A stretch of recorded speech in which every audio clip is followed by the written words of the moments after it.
안녕하세요. 중매앱입니다. 이번 시간에는 유상증자의 과정에 대해서 처음부터 끝까지 자세하게 설명해 드리려고 합니다. 먼저 구독자분들의 요청 사항이 많았던 다원시스로 그 예를 들어드리려고 하는데요. 다트전자공시에 다원시스를 검색하고 이런 공시들이 뜨는데요. 그럼 유상증자와 관련된 공시를 함께 보면서 제가 설명을 해드리겠습니다. 3월 19일 날 주요 사항 보고서라고 해서 유상증자 결정이라는 보고서에 한번 들어가 볼게요. 이렇게 보시면 회사가 유상증자를 결정하게 되면 반드시 다트전자 공시에 공시를 해야 합니다. 처음에 다원시스는 2021년 2월 8일 날 유상증자 결정 최초 공시를 했었고요.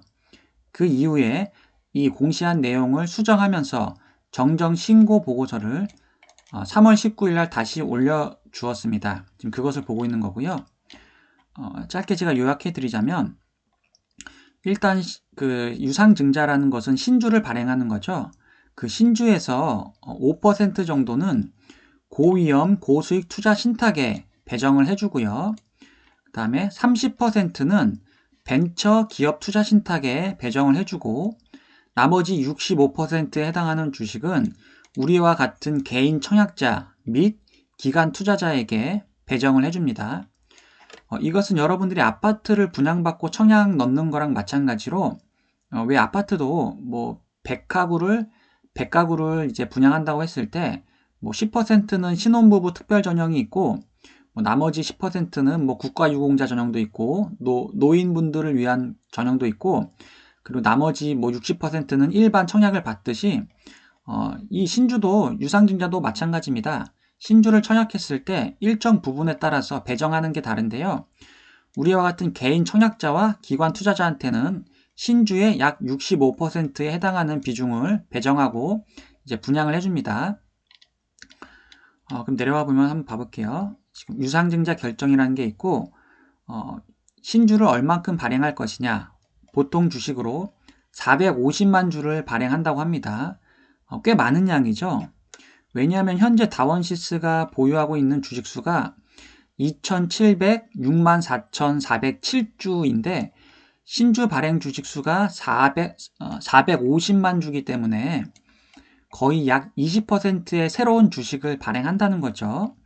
그러면 제가 이전 영상에서 자세히 설명드렸다시피 회사가 유상증자를 하는 이유는 자본금을 융통하기 위해서인데 이 450만 주를 발행한 그 다원시스가 융통할 그 자본금이 약 얼마냐면 여기 나와 있습니다. 668억 2,500만 원의 자본금을 융통하기 위해서 회사는 이렇게 유상증자를 결정한 겁니다. 여기까지 이해되시죠? 그러면 이 450만 주의 한 주의 가격은 얼마인지 한번 봐볼까요? 아직 확정된 건 아니지만 예정 발행가가 14,850원입니다. 그러면 14,850원 곱하기 450만 주를 하면 668억 2,500만 원의 그 운영 자금이 생기죠. 이게 추가가 될 자본금의 액수가 되는 거겠죠. 이 신주의 한 주 가격 확정가는 4월 14일 날 발표가 되니까 기존에 청약받을 주주분들은 4월 14일 날 다트전자공시에 오셔서 다원시스 공시 확정가 확인해 주셔야 되시겠죠. 그 다음에 밑에 보시면 신주 배정 기준일은 2021년 3월 16일이라고 나와 있습니다. 이 신주 배정 기준일이란 건 뭐냐면 소위 말해서 신주를 청약할 수 있는 권리, 그게 신주권이라고 하고 이 신주권의 발생 기준일이 3월 16일이라는 겁니다. 자세히 설명해 드리면 달력을 보고 설명드릴게요. 3월 16일은 화요일이었죠. 그럼 이때 다원시스 주주를 보유하고 있는 주주에 관해서 신주권이 발생한다는 겁니다. 앞서 말씀드린 바와 같이 신주권이라는 것은 다원시스의 신주를 청약할 수 있는 권리가 신주권입니다. 그런데 16일 날 보유하기 위해서는 영업일 기준으로 2일 전인 15일, 그다음에 14, 13은 주말이니까 12일, 그러니까 16일 기준 영업일 2일 전에 기준으로 했을 때 3월 12일 날 다원시스 주식을 가지고 있는 주주에 한해서 신주권이 발생이 되는데요. 그럼 자세히 설명드릴게요. 내가 만약에 3월 12일 날 다원시스 주식을 200주 갖고 있다고 예를 들어 볼게요. 그랬을 때 청약을 넣을 수 있는 신주권이 몇 개가 생기는지 계산해 볼게요. 여기 한 주당 신주 배정 주식수가 0.169219993이죠. 그러면 200 곱하기 0.16을 합니다. 그러면 나한테 신주권은 32개의 신주 권리가 생기는 겁니다. 이 32개는 뭐냐면 청약을 받을 수 있는 권리가 32개 생긴다는 말로, 즉 다시 설명드릴게요. 3월 12일 날 내가 다원시스 주식을 200주 가지고 있게 되면 32개의 신주권이 생기는데, 이 신주권으로 내가 나중에 다원시스의 신주를 청약받을 수가 있습니다. 신주권의 개수만큼 그대로 32개를 받을 수 있는데요. 그럼 여기서 더 자세히 들어가서 32개의 신주권이 발생한 그 주주분이 청약을 어떻게 받는지까지 설명드릴게요.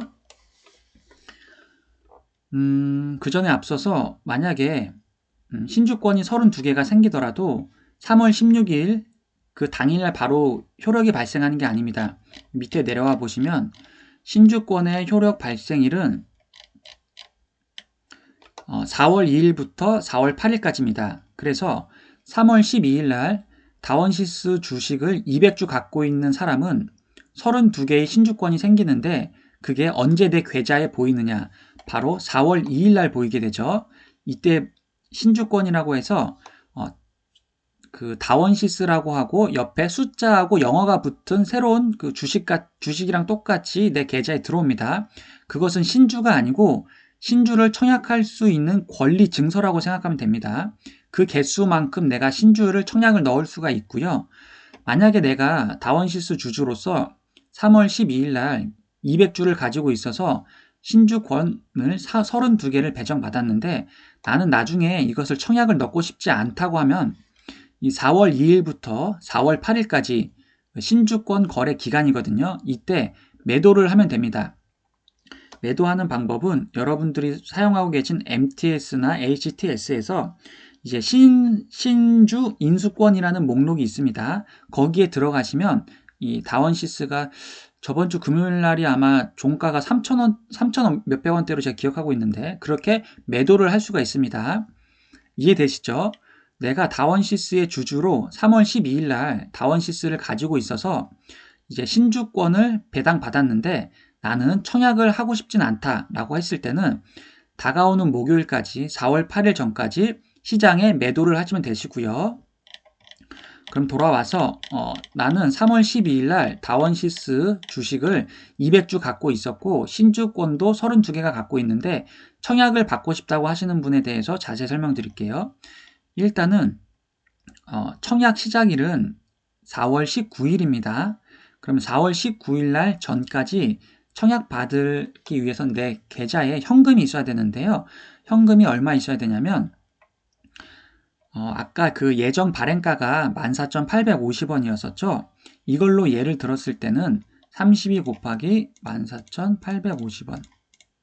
네, 47만 5,200원이 4월 19일 날까지 현금으로 내 계좌에 있은 다음에 이제 청약을 넣으면 내가 32주에 그 신주를 받을 수 있는데, 받게 된다면 이제 내 계좌로는 5월 10일 날 내 계좌로 신주 32개가 들어오게 됩니다.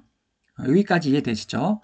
그런데 지금 예정가가 14,850원이고 확정 예정일이 4월 14일이니까 4월 14일 날 신주의 가격을 다시 확인한 다음에 그 가격 곱하기 내가 청약을 넣을 수 있는 신주권을 하면 되는 겁니다.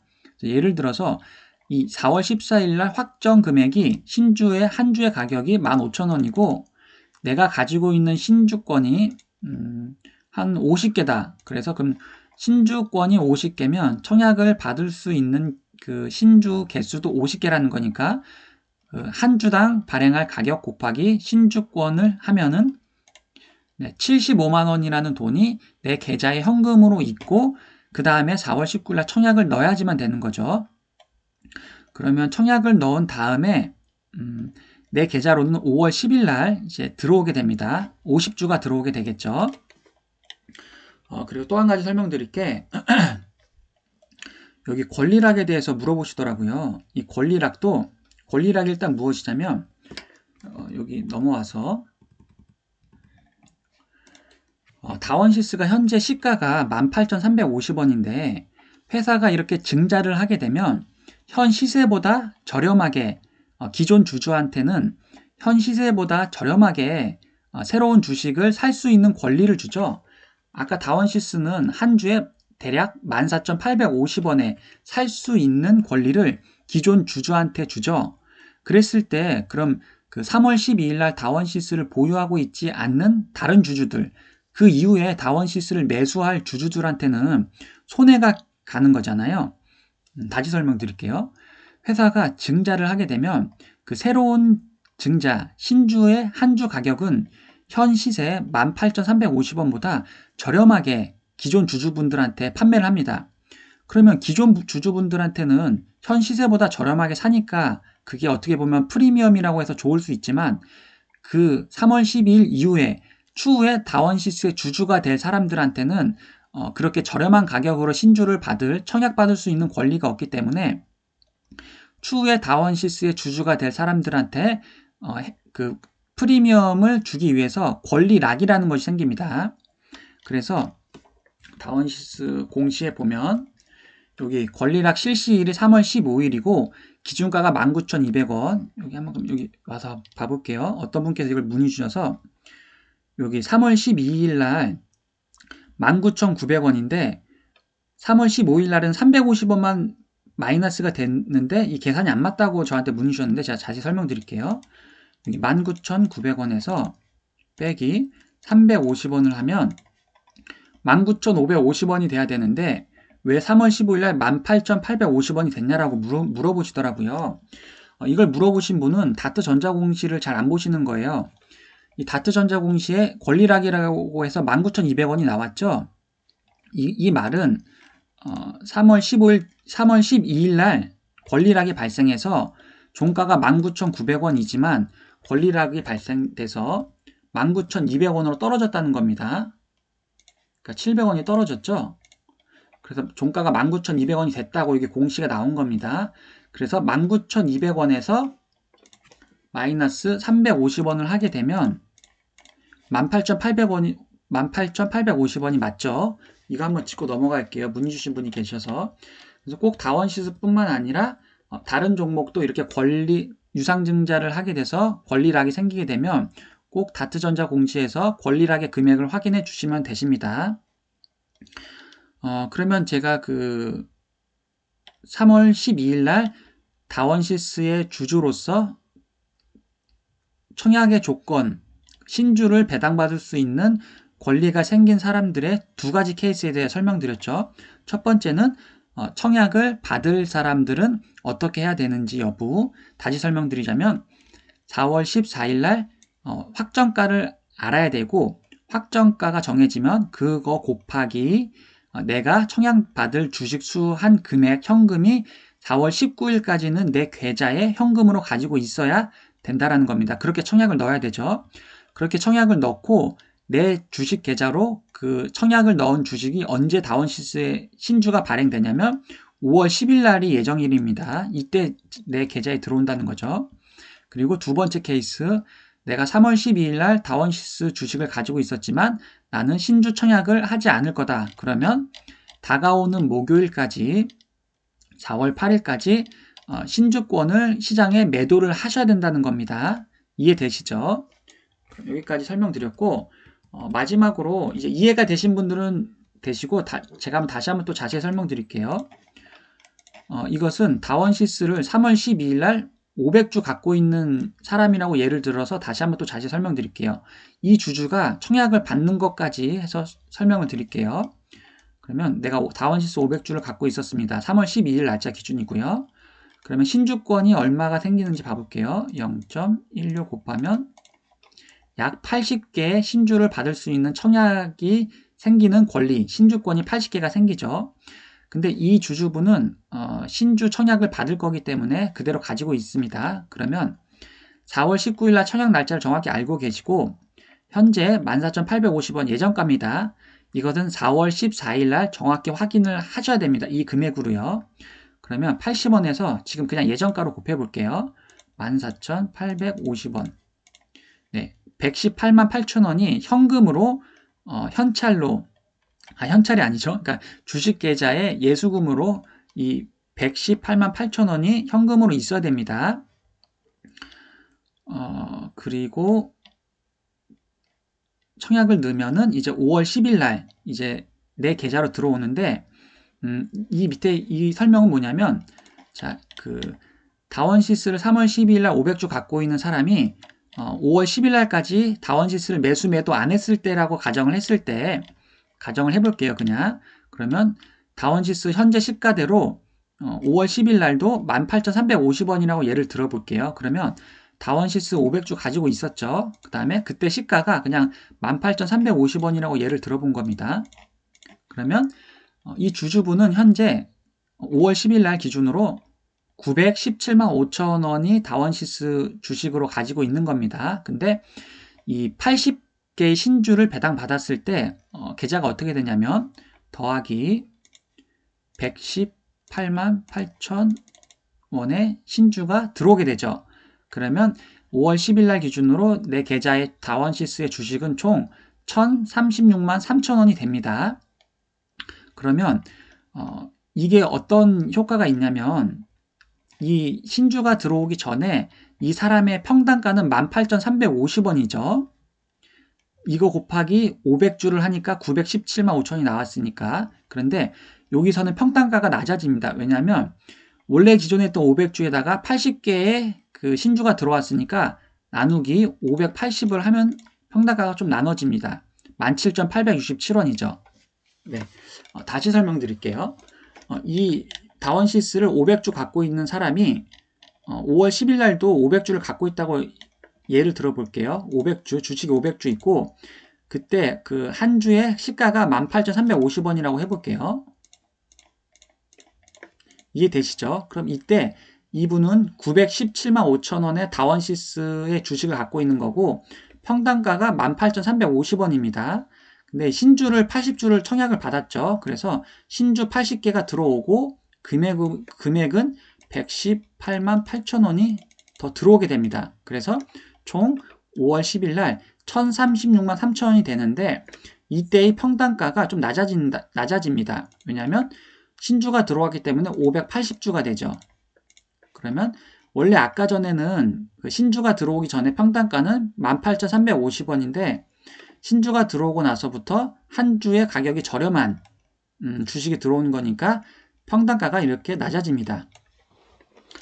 네, 이렇게 그 유상증자의 절차에 대해서 제가 설명을 드렸고요. 혹시 또 추가적인 질문 사항이 있으면 댓글 남겨주시면 되시고 이것은 예시를 다원시스로 드렸지만 앞으로 다른 종목도 마찬가지로 이런 똑같은 루틴으로 이루어집니다. 그래서 여러분들이 이 내용을 잘 숙지하고 계셨다가 나중에도 잘 사용하면 될 것 같습니다. 그럼 오늘도 제 영상 봐주셔서 감사드리고요.